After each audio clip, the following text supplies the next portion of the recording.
जय जगन्नाथ। कार्तिक महात्मा। शुक्लांबरं धरं विष्णु शशिवर्णं चतुर्भुजं प्रसन्नं वदनं ध्यायते सर्वविघ्नोपशान्तये। व्यासाय विष्णुरूपाय व्यासरूपाय विष्णवे नमः ब्रह्मविधय वसिष्ठाय नमो नमः वसिष्ठाय नमो नमः वसिष्ठाय नमो नमः। षोडशोऽध्याय पृथुर्वाच। सेतिहामसीदं ब्रह्मणं माहात्म्यं कथितं त्वया अत्याश्चर्यमिदं सम्यक् तुलस्यास्त्र श्रुतमया। नारद पादे करी पूजा पुणी पूछन्ति पृथुराजा भोमुनि वर पुण्य देहा कहिला पचारिली जाहा। तुलसी आदि जन्मवाणी आत्मा पवित्र हेला शुणी। तेणु तुलसी मूले सिद्धि कार्तिक उद्यापन विधि। से महातप व्रत फले एबे कहिबा तपिशिले। पूर्वे के उद्यापन करी भवसागरु गले तरी। से कथा कह दृष्टान्तरे अखिल जन उपकारे। नारद नृपति वचने बोलन्ति शुण सावधाने। कार्तिक उद्यापन धर्म शुणते शुभ सबु कर्म। से कथा कहिबा प्रस्तावे जे धर्म इतिहास पूर्वे। नारदवाच। असित सत्या त्रिदि शिखरे करवीर पुरे पुरी पुरा। ब्राह्मणं धर्मवित् कश्चिद् दत्तम् इति श्रुतः। सत्याद्रि नाम गिरिपाशे ब्राह्मण करवीर देशे। नाम ताहार धर्मदत्त विष्णु से बारे अनुरत। जानई सर्वधर्म रीति कार्तिक व्रते महाप्रीति। एमन्ते एक संवत्सरे कार्तिक कृत्य विधि करे। मास संपूर्ण उद्यापन सारिला जावत विधान। एमन्त निशि अवशेषे नृसिंह दर्शन आसे। ब्राह्मण नित्य कर्म सारी करे उदक पात्र धरी। से जले मिश्रित तुलसी मुखे गोविंद नाम घोषी। पथे चालई द्विजवर स्वभावे गिरि भयंकर। नृसिंह रूप नर हरि जहि अछन्ति विजय करी। विप्रगमहि सेहि मार्गे एक पिशाची आसी बेगे। पथ निरोधी अछि रही द्विज कातर ताकु चाही। स्वभावे भयंकर मूर्ति लंबोष्ट वक्रदंत पंथी। उलग्न मुकलित केश कराळ मुख शुष्क मांस। अति दुर्बल कलेवल अस्ति जडित चर्म शिर। रक्त नयन दीर्घ ध्वनि जिह्वारे जलुअछि बनि। टिमणी प्रक्षी प्राय स्तन दुर्गंध नासिका पवन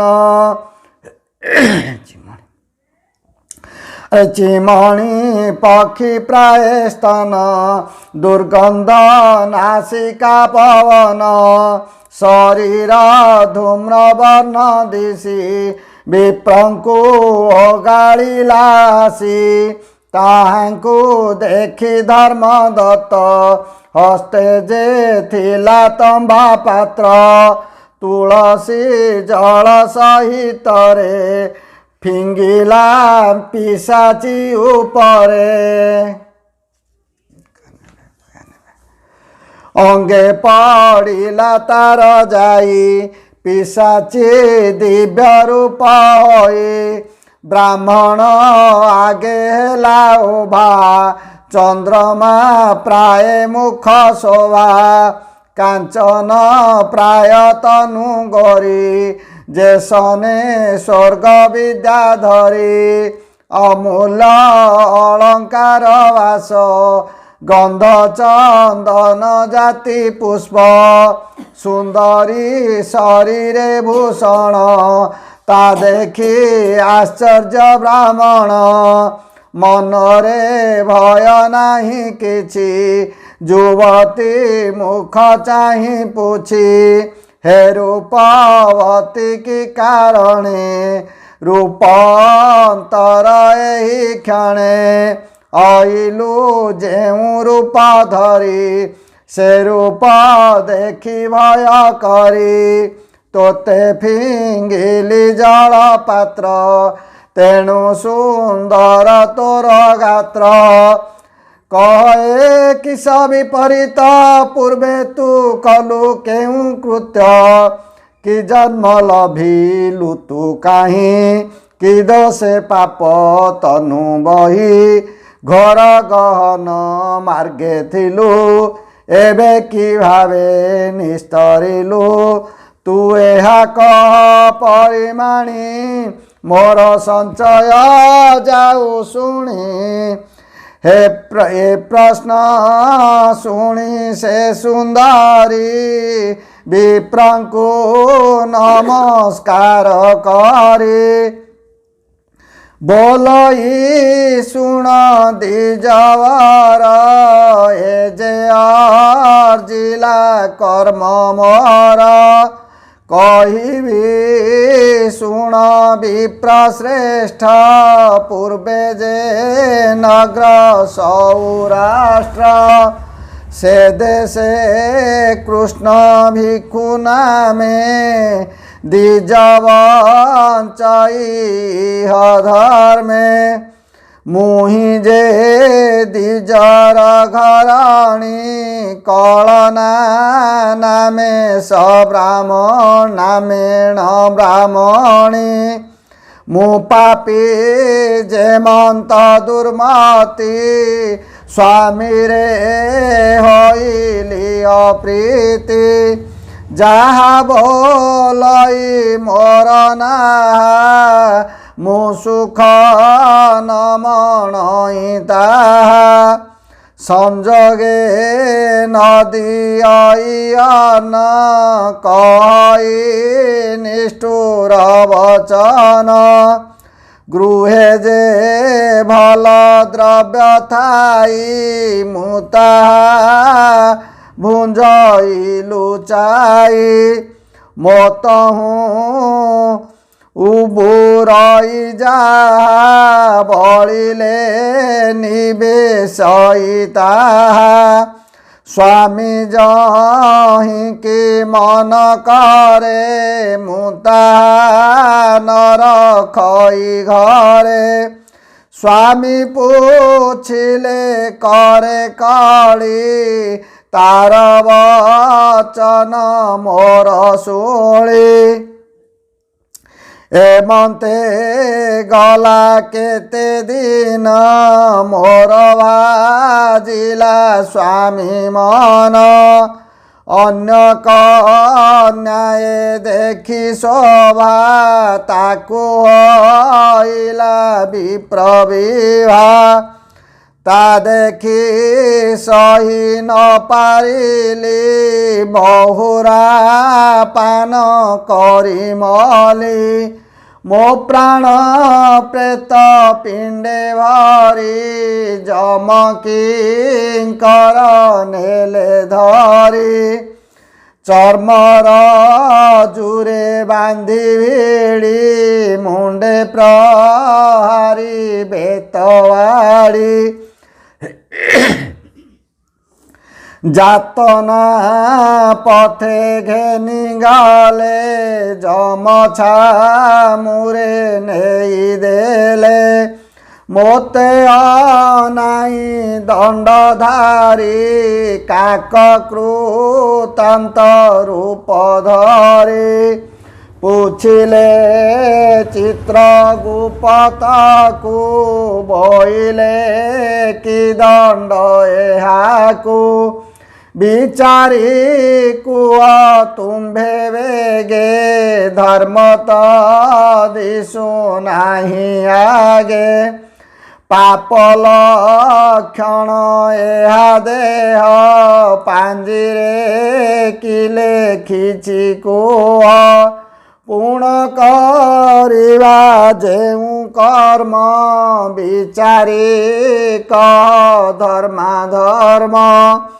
ରାଜା ବଚନେ ବେ ମନ୍ତ୍ରୀ ବେନି କର୍ମ ଲିଖନ ପାଞ୍ଜି ଘେନି ବୋଲନ୍ତି ଶୁଣ ଦଣ୍ଡଧାରୀ ଏ ବଡ଼ ପାପୀ ଦୁରାଚାରୀ କିଛି କରି ନାହିଁ ତପ କେତେ କହିବା ଏହା ପାପ ବ୍ରାହ୍ମଣ କୂଳେ ଦେହ ବହି ଆଚାରହୀନା ସ୍ୱାମୀ ଦ୍ରୋହୀ ପତିକି ଦେଲା ଯେତେ ଦୁଃଖ ତେଣୁ ନ ଚାହିଁ ତାର ମୁଖ ଯେତେ ଅକର୍ମ କଲା ପୂର୍ବେ ଦୁଷ୍ଟ ସ୍ୱଭାବେ ମତ ଗର୍ଭେ ପାପିନୀ ସ୍ୱାମୀ କି ଲୁଚାଇ ପାକ ଭାଣ୍ଡରେ ଅନ୍ନ ଖାଇ ତହିଁକି ଦଣ୍ଡ ଏବେ ଯାହା କହିବି କହ ଜନ୍ତୁ ନାହା ତହିଁକି ଦଣ୍ଡ ଏବେ ଯାହା କହିବୁ ଶୁଣ ଜନ୍ତୁ ନାହା ସେ ପାପ ଫଳେ ଜନ୍ମ ସାତ ମାର୍ଜରୀ ରୂପେ ହେବ ଜାତ ଉଚ୍ଚିଷ୍ଟ ଭକ୍ଷୀ ଘରେ ଘରେ ଗଞ୍ଜଣା ପାଇବ ଶରୀରେ ପୂର୍ବେ ଯେ କୁଟୁମ୍ବଙ୍କୁ ବଞ୍ଚି ଭଲ ପଦାର୍ଥ ଭୁଞ୍ଜେ ଲୁଚି ଏ ପାପୀ ଜାତ କରିବାଳ ଭକ୍ଷୀ ଗର୍ଭ ଫୁଲ ଫଳ କଳହା ମହାପାପ ଘେନି ତଦନ୍ତରେ ଜନ୍ମ ତିନି ଡାକିନି ରୂପେ ଜାତ ହେବ ସକଳ ଜନେ ବୈରଭାବ ପୂର୍ବ ଚଞ୍ଚଳ ମତି ଘେନି କୋଠାର ରୂପେ ଊର୍ଦ୍ଧ୍ୱ ନିଶାରେ ସମସାନେ ହେରି ନାନା ଦୁର୍ଗନ୍ଧ ଭୋଗ କରି ସ୍ୱାମୀ କି ଦୁଃଖ ଦେବା ଫଳେ ପୁଣି ଜନ୍ମିବ ଗିରିମାଳେ ବନେ ପିଶାଚି ରୂପ ହୋଇ କର୍ମେ କଳହା ନାମ ବହି भ्रमु जे थिब अनुव्रते सुख न लभि कदाचिते निज स्वामीर निंदा पापे विवर्ण भयंकर रूपे नाना केलेश सही अंगे केहि नथिब आउ संगे जेवण तुंडे नित्य काली स्वामी की देउथिला गाली से तुंडे जलुथिब जुई किछि न पारिब खाई एमंते जुग एक स्त्री थिब पिशाची रूप धरी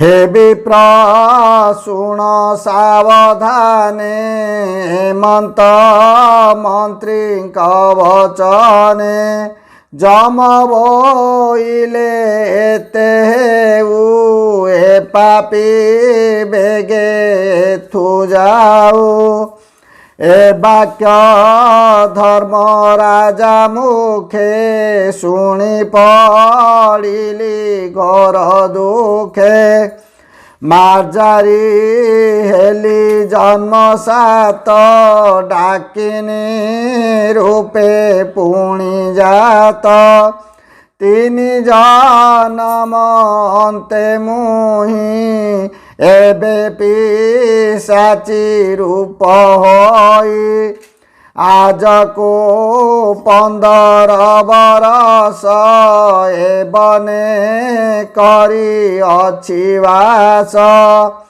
अकर्मा देहे दुख जेते ताहा कहिबा अबाकेते क्षणत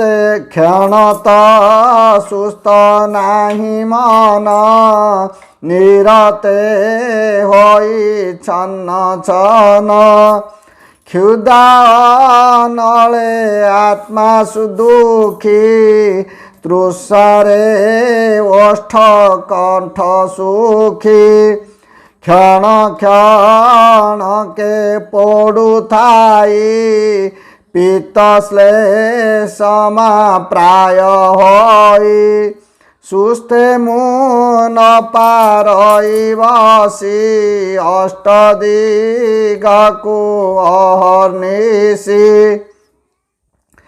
निष्कामे छोटो थाई धाई बातुल जन प्राय होई काहि त न देखई सुख नवरत एकाभक ता शांति निमन्ते पदार्थे किछि न मिलई हाते वृक्ष जे फल फली थाए मोर चाहिले जली जाए अनल प्राय दिशे मते मुता भक्षिबी के मते तेणु ता न पारई भक्षी जेमंत कर्मे अर्जी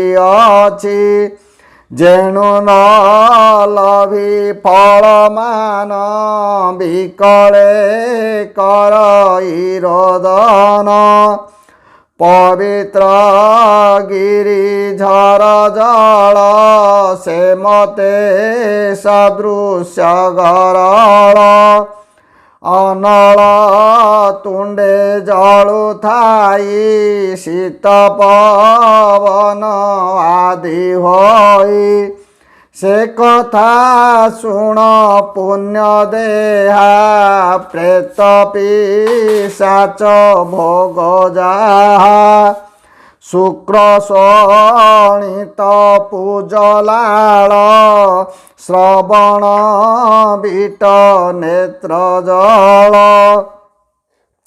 नासाश्लेषमसेदवान्ति जेबाओश्चिष्ट घृत खान्ति दीपनिर्बाण काले पुणी अन्नभुञ्जई जेउ प्राणी पति विनाश काले नारी अन्नभुञ्जई न विचारी दक्षिण पश्चिम मुखरे जे बसे भुंजे अंधकारे से तम भरे दान देई से सर्व प्रेत योग्य होई एमंत द्रव्य जेबे मिले प्रेत भुंजंती नेई बळे मुताहु लभई किंचित भोजने तोष नोहे चित सुमरी पूर्व कला कर्म क्षण क्षण के मति भ्रम कांदुजे थाई बने पशी निराशे तरु मूले बसी प्राभव पाऊ थाई तही आहा बोलंता केही नाही एकष्टे थिली घोर बने आज मो तब दरसने दुसह घोर दुख राशि तब प्रसादे सर्वनाशी आत्मा पवित्र हेला मोर गत अपराध गला दूर एबे कारण करी मते नमई तुम्भ पाद गते कलहा मुखु एहा शुणी ब्राह्मण मने मने गुणी पाषाण मूर्ति प्राय होई मौने विष्णु रूप ध्याई गोविंद सुमरई मने राजन सुण सावधाने अधम महादेव दास एकथा शुणी मोहातोष गोविंद नाम चिंती हृदय शरण गला पद्म पादे अज्ञान स्थिरीकरहिते पद्म पुराण अर्थ गीते जगते कली परकाश सुजने नघे निबदस। जय जगन्नाथ। इति श्री पद्म पुराणे उत्तरखंडे कार्तिक महात्म्ये शिव तुलसी महिमा कथने नाम 16 अध्यायः।